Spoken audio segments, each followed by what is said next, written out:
ময়মনসিংহ থেকে সারা দেশে যাত্রীবাহী বাস সহ সব ধরনের পরিবহন চলাচল বন্ধ রয়েছে।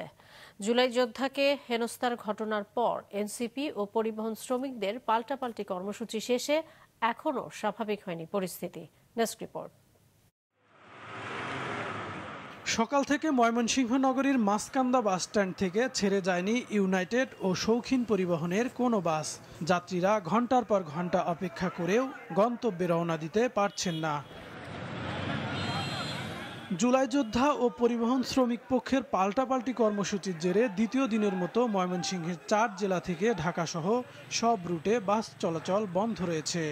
ঢাকায় পরিবহন মালিক শ্রমিক ফেডারেশনের নির্দেশনা অনুযায়ী অনির্দিষ্টকালের জন্য বাস চলাচল বন্ধ ঘোষণা করেছে ময়মনসিংহ জেলা মোটরযান মালিক সমিতি ও জেলা শ্রমিক ইউনিয়ন। গাড়ি ঘোড়া সব বন্ধ, কোনো জায়গায় গাড়ি ঘোড়া চল না, পড়ছে এক নথিপথে ফুট করে ধর্ম করে দিয়ে দিচ্ছে। আগে তো জানি না, তাই একটা দুর্গন্তির মধ্যে বলবো। যাওয়ার ব্যবস্থা কি করবো বুঝতে পারতেছি না, আমরা কেমনে কি করবো। আমরা আসছি দক্ষিণ বিশ্ব থেকে যাবো গাজীপুর। সকাল আজকে যাবো, হঠাৎ করে আইসা দেখি আজকে সকাল থেকে না, এখন পর্যন্ত অবধি আমি দাঁড়াই আছি, কোনো বাস পাচ্ছি না। এই সমস্যার সমাধান দ্রুত সমাধান করা আর কি জরুরি। সমস্যা আমরা অনেক ভোগান্তি হইতেছে আমাদের।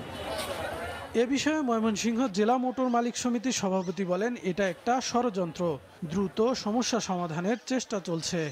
ব্যক্তি স্বার্থ চরিতার্থ করার জন্য এই মালিক সমিতি দখল করার জন্য বিভিন্ন পায়তারা করে ইউনাইটেড কাউন্টারে হামলা করে গত কয়েক দফা তারা এগুলো করছে। আমরা আমাদের সর্বোচ্চ চেষ্টা করতেছি ঢাকার সাথে এবং এখানে শ্রমিক এবং মালিকদের সাথে কথা বলা দ্রুত সম্ভব। আমরা চাই না কোনো অবস্থাতে এই যাত্রী হয়রানি আরো প্রলম্বিত হোক।